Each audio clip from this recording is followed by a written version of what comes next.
नमस्कार साथियों। Crude oil crash कर गया है।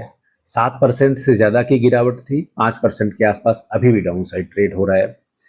सिल्वर में लगभग 2% की तेजी है, गोल्ड में लगभग 1% की तेजी है। क्या ये तेजी कंटिन्यू रहेगी? इसके पीछे क्या क्या कारण हैं और आने वाले टाइम में इसमें मोमेंटम कैसा रहेगा, इसके बारे में डिटेल में बात करेंगे। उसके बाद इंडिया के इक्विटी मार्केट के भी बारे में बात करेंगे। वीडियो को ज़्यादा से ज़्यादा लाइक करें, शेयर करें, सब्सक्राइब करें। साथियों, अमेरिका और ईरान के बीच में वॉर यहाँ रुकता हुआ दिखाई दे रहा है, जिसके कारण क्रूड ऑयल क्रैश कर गया है। साथ के साथ अगर मैं प्राइजेस की बात करूं तो WTI $85 पे ट्रेड हो रहा है और ब्रेंट 88 पे ट्रेड हो रहा है। जहां ब्रेंट लगभग $100 तक पहुंच गया था पिछले हफ्ते, तो आप सोच सकते हो कि अब 88 आ गया, लगभग $12 के आसपास की गिरावट है यहाँ पे। और जिस तरह से स्टेट ऑफ हॉर्मोन्स पे कॉन्फ्लिक्ट्स है, दूसरा जो अलमंदेब का रास्ता है रेड सागर का, वहां पे भी कॉन्फ्लिक्ट्स है।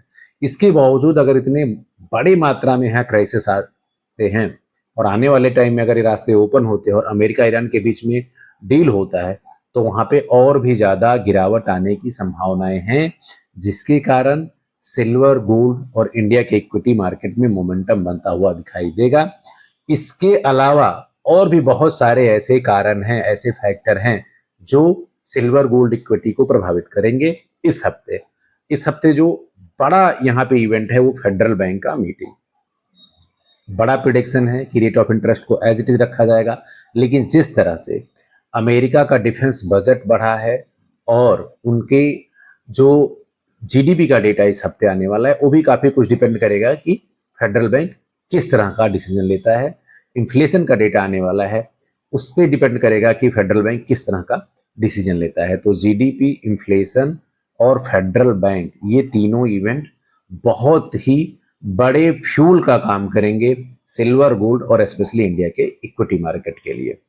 अगर यहाँ पर रेट ऑफ इंटरेस्ट को एज इट इज रखा जाता है और महंगाई का डेटा कमजोर आता है, जीडीपी जिस तरह से, चाहे वो इकोनॉमी का स्लो डाउन हो या दूसरी तरफ लगातार अमेरिका का कर्ज बढ़ा और जिससे गवर्नमेंट का रेट ऑफ इंटरेस्ट उनको बढ़ा करके पे करना हो, वो हो, तो यहाँ पे आने वाले टाइम में कमेंट्री में ये भी बोला जाएगा कि रेट ऑफ इंटरेस्ट को घटाया भी जा सकता है। और अगर यहाँ पे बढ़ाने की बात हुई तो मार्केट ने उस चीज को पहले ही ऑब्जर्व कर लिया है, क्योंकि सिल्वर और गोल्ड ऑलरेडी यहाँ पर डाउन साइड जा चुके हैं और अब यहाँ से इनमें मोमेंटम के पूरे पूरे चांसेस हैं। क्योंकि मैंने फ्राइडे को बताया भी था कि आज मार्केट में तेजी रहेगी, उसका बहुत बड़ा कारण है चाइना।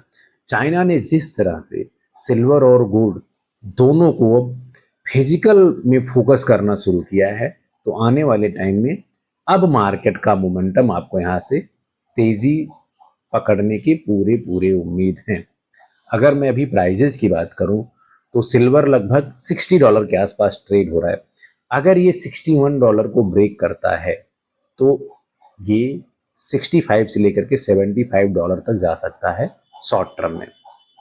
सपोर्ट लेवल इसमें कई सारे हैं। $55 जो इसका बहुत ही मेजर सपोर्ट लेवल है, $53 भी मेजर सपोर्ट लेवल है। गोल्ड की अगर बात करें तो गोल्ड अराउंड $4100 के आसपास ट्रेड हो रहा है। अगर ये $4200 को ब्रेक करता है तो फिर इसमें बहुत ही शानदार तेजी देखने को मिल सकती है। ये 4500 और 5000 के रेंज तक भी जा सकता है। तो कई सारे बड़े डेटा, बड़े इवेंट इस हफ्ते हैं जो मार्केट को कहीं ना कहीं मोमेंटम देने का काम करेंगे और ये जो तेजी का मोमेंटम है ये पूरे हफ्ते आपको देखने को मिल सकता है। आप कमेंट करके बताओ कि फेडरल बैंक की मीटिंग, जीडीपी का डेटा, इन्फ्लेशन का डेटा और साथ के साथ चाइना ने जो पॉलिसी में चेंजेस करे हैं, इसके कारण कितने % की तेजी एक्सपेक्टेड है इस हफ्ते। अभी के सेशन में इतना ही, मिलते हैं नेक्स्ट सेशन में। Thank you.